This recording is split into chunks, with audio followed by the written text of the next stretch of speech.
I'm Mackayla. Welcome to the Soundtrack of Our Lives podcast. We're going to jump right in with the two hardest questions of all. Who are you and what have you been up to recently? Oh gosh. Who am I? I'm an independent singer-songwriter based in the UK in London. I've released a total of, I'd say 12 songs now. I've been going at it for quite a while.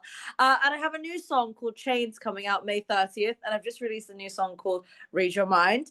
My main genres are pop and R&B, but I tend to experiment quite a lot. If you've listened to the new songs, which are quite garage.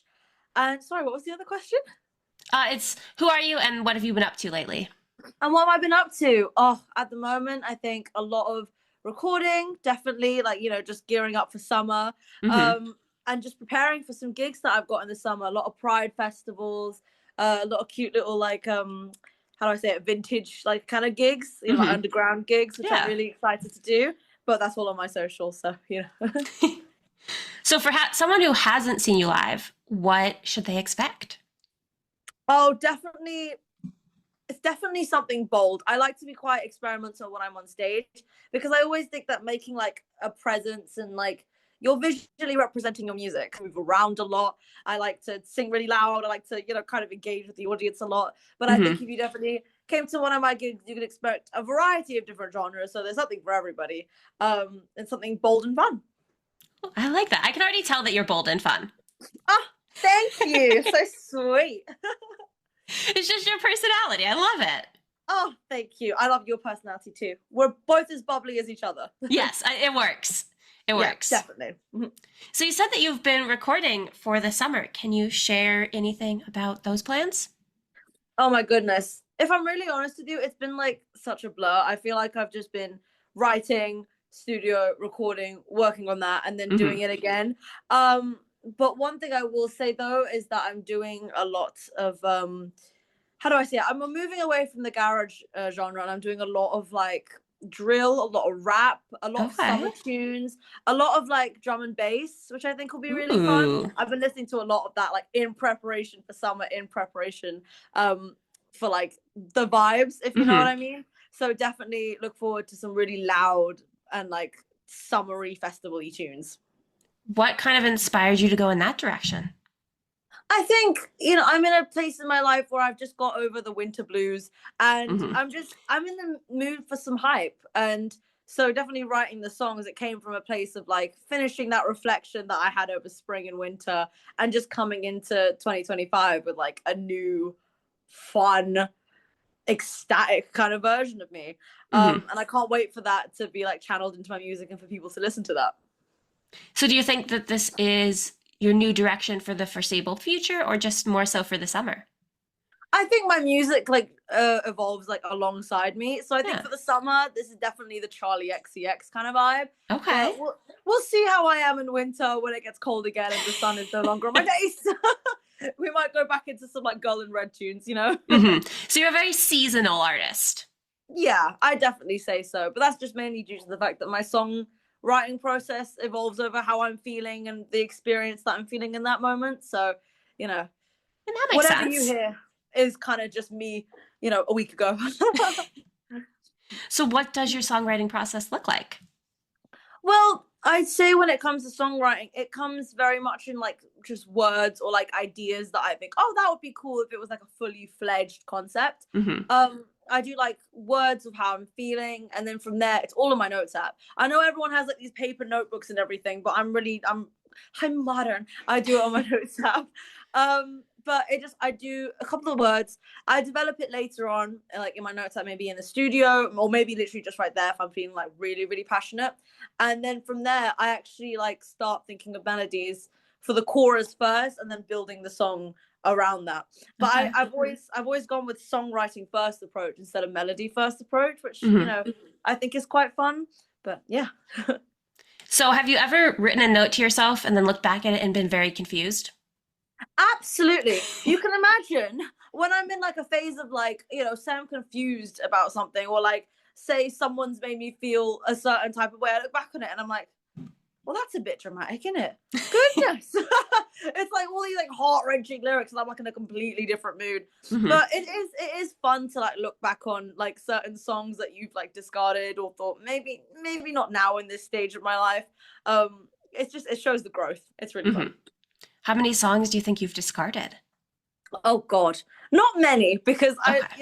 I do like take my time with my songwriting. So if I do scrap one, it's like after a lot of careful consideration, after a lot of being like, oh, maybe that wouldn't work. But I'd say anything that like didn't really fit the vibe. Like I've scrapped a lot of like sad songs because I think like no one really wants to hear this. Like this isn't like, we're not going in the Great Depression, okay? As much as life is seeming like it, we're not. So maybe park that for another day or another year or another time. Hmm. But, yeah. I feel like we've definitely all had those feelings, and then you look back and you're like, why was I that dramatic? You're like, oh, growth. That was a different version of me completely, and that's completely okay. Yeah, but like I feel like also in some of those moments, the emotions are so intense that you feel that way, and then looking back, you're like, why the heck were the emotions that intense? It's like I'd say that I started music quite young as well. So my first ever song that I wrote, which will never come out, will never see the light of day, is horrendously off to how I am right now, because I Hmm. was writing about things that I couldn't really relate to. It's Yeah. just what I thought people wanted to hear. So there's also that kind of factor that I like to think about when I'm like songwriting. Hmm. So how old were you when you wrote that first song? I was 8, and it's like it's not even a notes app. This is proper like pen and paper. But Hmm. it was about like, because I like grown up listening to a lot of like Ariana Grande and like Okay. Yeah, lovey yeah, songs. So I wrote a song about love, but it wasn't quite right. It was very yeah. much like, maybe she's a bit too young to have those really intense emotions. Right, So I look on it and it's like, oh no. right. Like an 8-year-old doesn't fully understand love. Yeah, I didn't even know the sky was blue when I was 8. So, let alone any sort of like love that's beyond primary school. So, Right. Which is very cute, but we all move on from that stage. yeah, it's cute, but let's not release that Right. professionally. Yeah. Do you think there'd ever be a time where you would play it for somebody? You know what? I would have to be so connected with someone to Hmm. really be like, let me show you this completely raw, vulnerable version of myself that like no one else has seen, apart from like maybe my dad, who I showed it to and thought, oh my God, I really myself. I don't think I would, but if I did, it would be a miracle. It would be a miracle. Hmm. Okay. What did your dad think of the song? He loves it, but he loves everything I write. I showed it and he was like, "This is great. This is great. Write another one. This is great." He's so supportive in everything that I do, but also him being a musician himself, he's definitely like kind of guided me in the right direction when it Hmm. came to music as well. Like, don't lose yourself in the music. Like, have a support system around you to kind of guide you and like be consistent, but Hmm. don't have your heart on your sleeve in a way, because at one point in my music I really did, and I still do to an extent, but like I don't completely like drown myself in the music anymore, which is quite Right. nice. And plus, you've got to keep some of those feelings for yourself. Yeah, we've got to have some sort of personal life, but Right. music is my form of expression, and so to an extent there's so much I want to express, but sometimes I think it's also really healthy for artists to like take a step back and really assess, like, they're going to be putting out this as like their visual, their message, how they are in that Hmm. moment. And so I think making sure that it's healthy enough for that to be out there and to have criticism and to have everything that comes with releasing a song, it's important to really evaluate that song for what it is. Yeah, which is not always easy. Yeah, it's not. I have, rose tinted glasses, is it? When it comes to my music, because, everything's so heartfelt that sometimes it does take like a harsh, like, okay, but look at it as if someone who didn't know you at all was listening Right. to it, you know? And that's hard to take a step back and do that. It is, but I think it's also like such an integral part of how I've been able to grow in the music industry Hmm. that I don't know, honestly.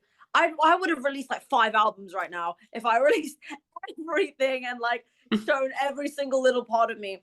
And to be fair, as I grow, I probably will show every single little part of me, but it'll be more gradual Right. instead of dump at once. Hmm. Here you go. Don't have time to process it. Just take it as it is.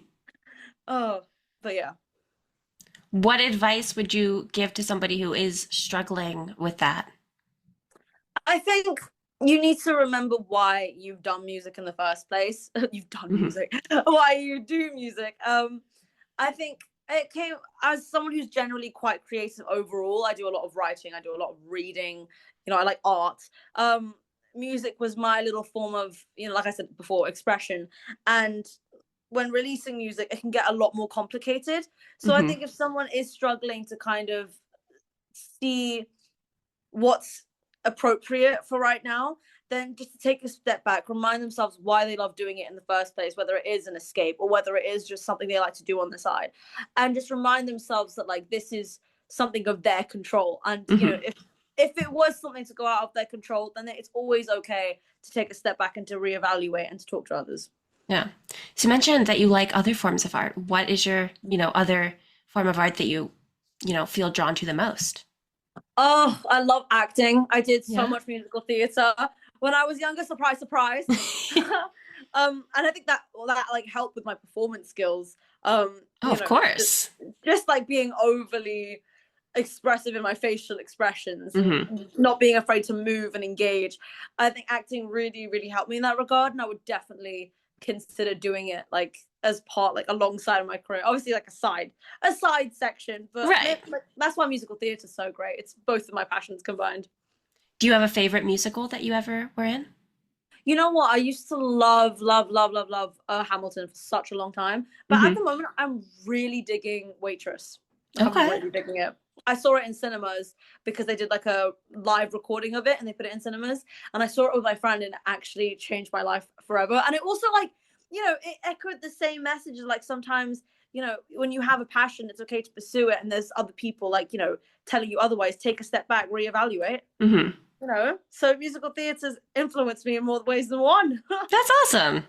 Yeah, I love musical theatre, honestly. Hmm. So you see yourself, acting or being part of musical theater down the road? Absolutely. Yeah, I think that's the only way up, if anything. If you could be in any show that's, currently touring, what would you want to be in? Oh my god, he's currently touring. Oh, okay. I'm just thinking because this is so sad. I hear so many going on tour and then so many shutting down at the same time. Yeah. Oh, like Why Am I So Single? That was there for like 5 minutes, and I don't know if it's still there, if it's still touring right now. But anyway, Hamilton, they have like a dedicated building in London to Hamilton, so I'd definitely be, because I saw it as well. So I was like, I definitely want to be that one of those people on stage. What would you play? Who would you play? Probably the thing is, I love Aaron Burr, so I'd want to be Aaron Burr, but I Right. know he's a male part, so if I couldn't play Aaron Burr, I'd play Eliza. Okay. I could see Yeah. it. I'm dramatic. I could be heartbroken. I could be cheated on. It's fine. I love that Oh, place so much. yeah, me too. I love Lin-Manuel Miranda though in general. Like he brings so much musical spark to everything that he does, including like Moana and all these Hmm. other like movies on the side. You can tell when it's gotten like Lin-Manuel Miranda influence. Like, I would say he's probably one of my favorite songwriters. Oh yeah. And like it's so like even his story is so inspiring about how he came from like literally nothing. And like in Hamilton he had to cast himself to like really push forward that representation, which I also care really deeply about. Hmm. And so he's definitely one of my inspirations when it comes to musical theatre. I wouldn't be able to, possess the talent that he has writing a whole musical, but the singing part, I'll I take. think, yeah, I think a lot of us would struggle to write a whole musical. It just takes so much musicality and so much like, I don't know. I just want to say pure talent really to be Yeah. able to execute all those different parts. Like it's not even just like the singing and the dancing. It's like the notes and the acting and the lighting and even the stage. Like I'm quite neaky about this. Like the stage positions and like Hmm. stage props and stuff. Yeah. Oh yeah, it takes a lot. It takes. I A feel lot. like I wouldn't make it through a full script. Like, I wouldn't get that far personally. I'm so envious of people who can write a script like beginning to finish with stage directions and like really envisioning it as it comes to life. I have like a fraction of that when it comes to my songs and like how I release them and what's going to come behind that. But I could not imagine like 15, 20 songs with like that amount of passion behind it. Yeah, I feel like I would get at a point and be like, wait, what happened? What's happening next? And then I would like Yeah. step away for a little bit and then never come back. So like, what's the ending? Oh, they all die. Yeah. Yeah. I don't know why, but they probably will. Yeah. Mm-hmm. Yeah. That's, I don't know, but I you know what, one of my dreams is to meet him, but I'm so envious of people who can like do whole musicals and like really think about like all of that. Maybe someday you will. Maybe, you never know, maybe, you know, I'm saying all this right now and it becomes like a narrow tunnel like dream that I chase, and you know, my whole career goes in a complete different direction. You never know. You never know. You got to be open to it. Yeah, universe works in mysterious ways, and I believe in the universe, so that's gotta mean something. Oh. Yeah, I know. The universe is so weird. My God, we're getting so deep. What were we talking about? We were talking about musicals like 5 minutes ago. Gosh. Oh. Yeah, we should talk about something else. Maybe we should, but you know, I'm quite a spiritual person regardless though. Like, you know, Yeah. the universe and all that. And I think that came through in one of my songs called Visions. It's like just having visions and like having my dreams kind of come true through the universe's doing. And I believe the universe has a plan for everyone and everything. And that shows through my songs. Yeah. How does it influence how you create your music, your beliefs? It brings a sense of reassurance when it comes to what I'm talking about and knowing what I'm talking about. I think because my beliefs are so strong that when I'm writing, I feel like it is me and it's not like this weird songwriter like trying to impress version of me. Which is again why I get really, really heartfelt when it comes to my music and like that kind of closeness. Yeah, I love that for you. Ah, thank you. Goodness. Oh, but yeah, love my music. It's like an extension of me in a way. Yeah, I mean, it is because you're writing about your life and your experiences. Yeah, and that's why it's like it's so fun to see such a diverse industry as well, and like hear all these different, you know, experiences. Even if some are wackier than most, it's still cool. Yeah, and then there's something out there for everyone, which I think is the best thing about music.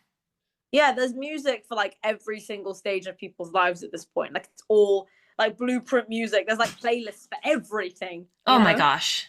It's kind of overwhelming. It is. And like you go on Spotify and there's like 15,000 playlists for when you're feeling this emotion. But it also in a way kind of shows how we're all like intrinsically, I can't say the word, connected. Like we all feel like the same emotions, and while it is overwhelming to an extent, it's nice not to feel alone, I think. Right. That's the best thing about music. Yeah, that's why I got into music, to be fair. Really? Yeah, it's nice to be able to release music and like have people listen to it and say that they felt the same experience, and then like connecting over that. Have you had a lot of people connect with you over your music? Definitely. I love getting like cute little Instagram DMs of people like someone, it's really funny actually, a few days ago someone sent me like a message of them listening to Read Your Mind, and they sent like a cute little like picture with their friends. They were all listening to it together. It was really adorable.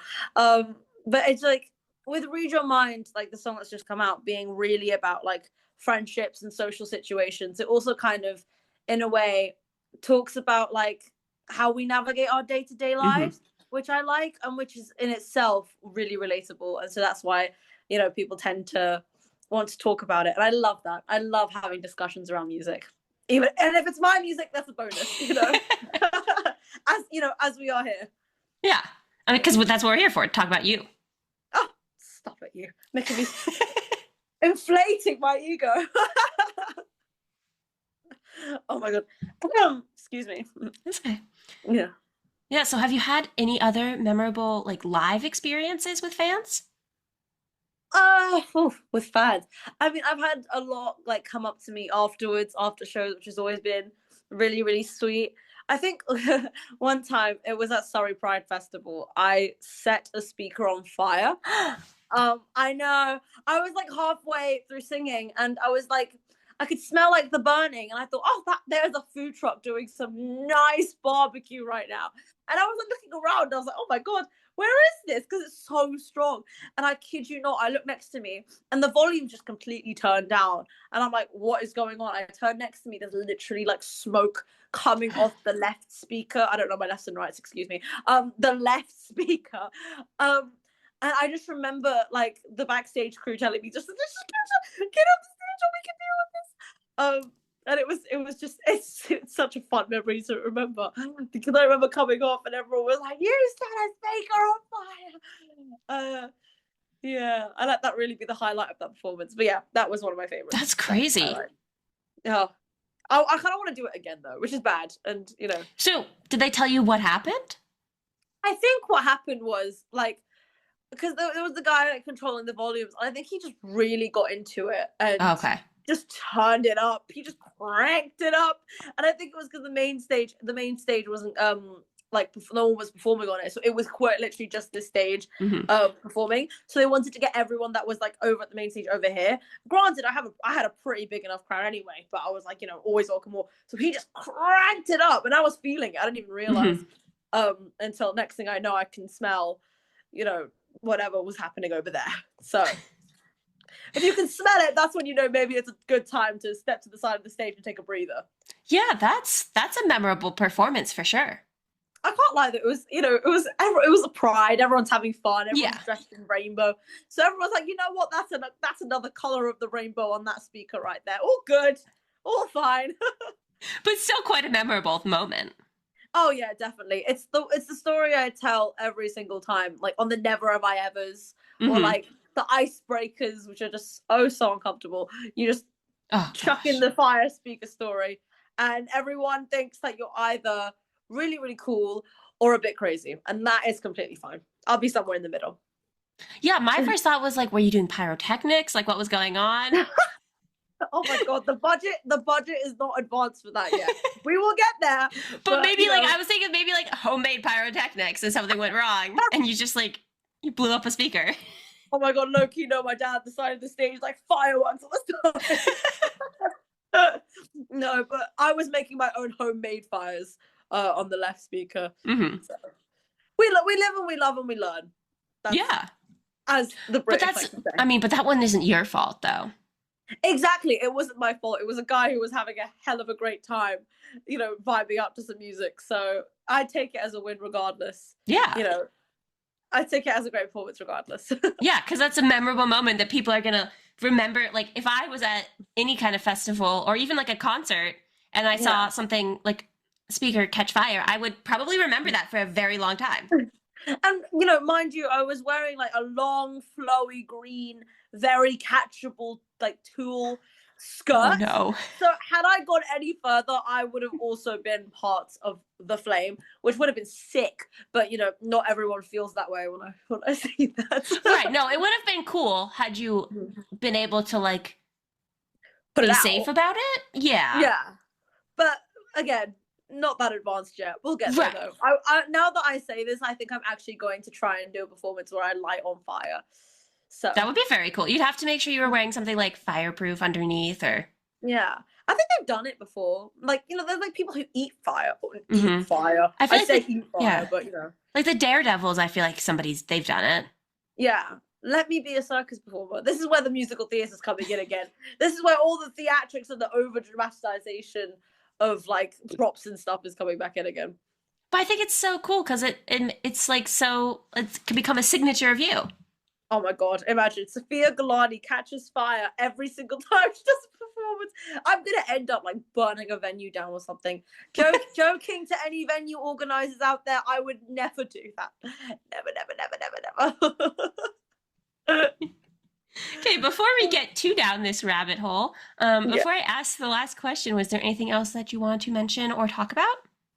I just say, summer's gonna be really, really packed. So if you wanna make sure that you get to the gigs, or if there's a gig near you, I'd say follow me on Instagram, which is sophia.anisa.gilani.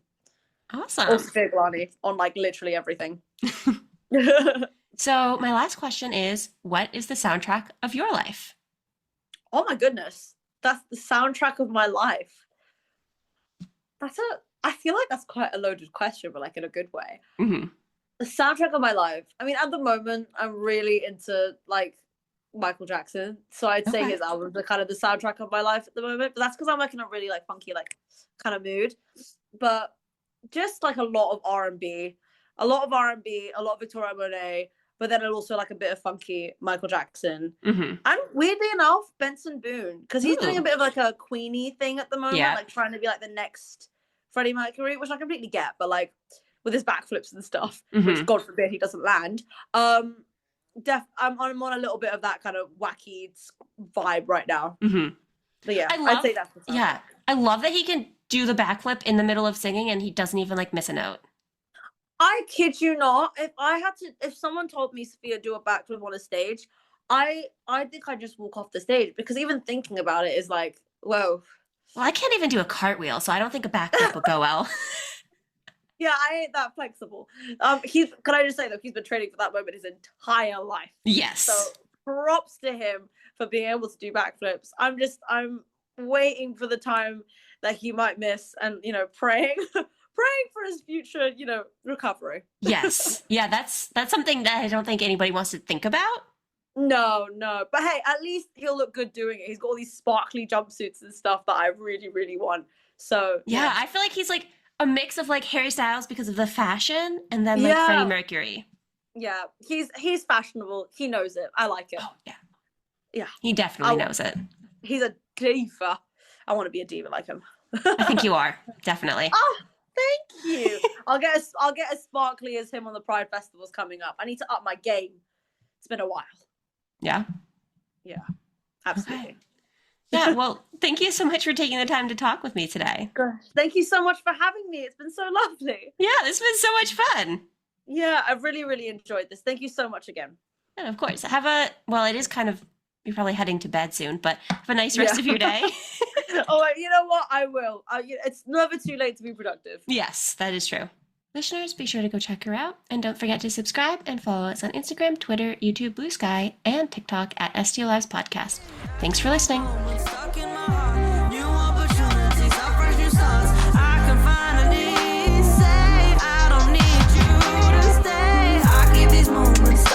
heart,